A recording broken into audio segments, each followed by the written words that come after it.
নমস্কার প্রিয় বন্ধুরা, স্বপ্নাস ডায়েরিতে সবাইকে অনেক ওয়েলকাম। আজ তোমাদের ভীষণই সহজ মূলোর একটা রেসিপি শেয়ার করব।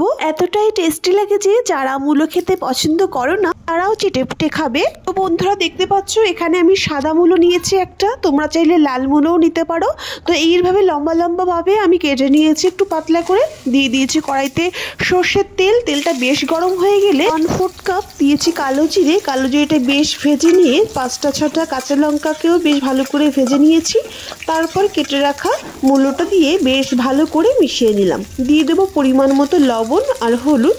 তোমরা যদি মূলোটাকে সিদ্ধ করে নিয়ে রান্না করতে চাও টাইম কিন্তু খুব কম লাগবে। আমি যেহেতু সিদ্ধ না করেই রান্নাটা করছি তাই 3-4 মিনিট ধরে ঢেকে ঢেকে বেশ ভালো করে আমি ভেজে নেব যাতে সহজেই গলে যায়।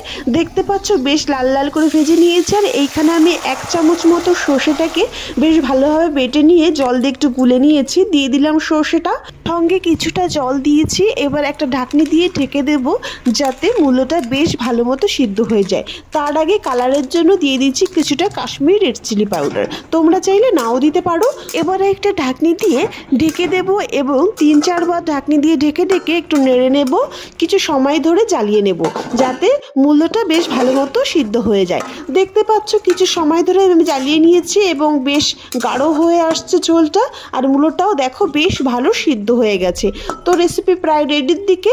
এবার দিয়ে দেবো কিছুটা ধনেপাতা দিয়ে একটু ভালো করে মিশিয়ে নেব এবং লাস্টে একটু সর্ষের তেল দিয়ে নামিয়ে নেব। সামান্য সর্ষের তেল ছড়িয়ে দিলাম। এবার একটা ঢাকনি দিয়ে ঢেকে দেব আঁচটা অফ করে। তো আমাদের রেসিপি কিন্তু পুরোপুরি রেডি। তো বন্ধুরা গরম ভাতের সঙ্গে তোমরা অবশ্যই এইভাবে একবার ট্রাই করে দেখো, অসাধারণ লাগে, তোমাদের অবশ্যই ভালো লাগবে। তো বন্ধুরা রেসিপিটি কেমন হয়েছে কমেন্ট করতে ভুলো না। আর ভালো লাগলে প্লিজ একটা সাবস্ক্রাইব করে দিও, আমার পাশে থেকো বন্ধুরা। অনেক ধন্যবাদ পুরো ভিডিওটি দেখার জন্য। আজকের ভিডিওটি এই পর্যন্তই। ভালো থেকো সবাই, সুস্থ থেকো।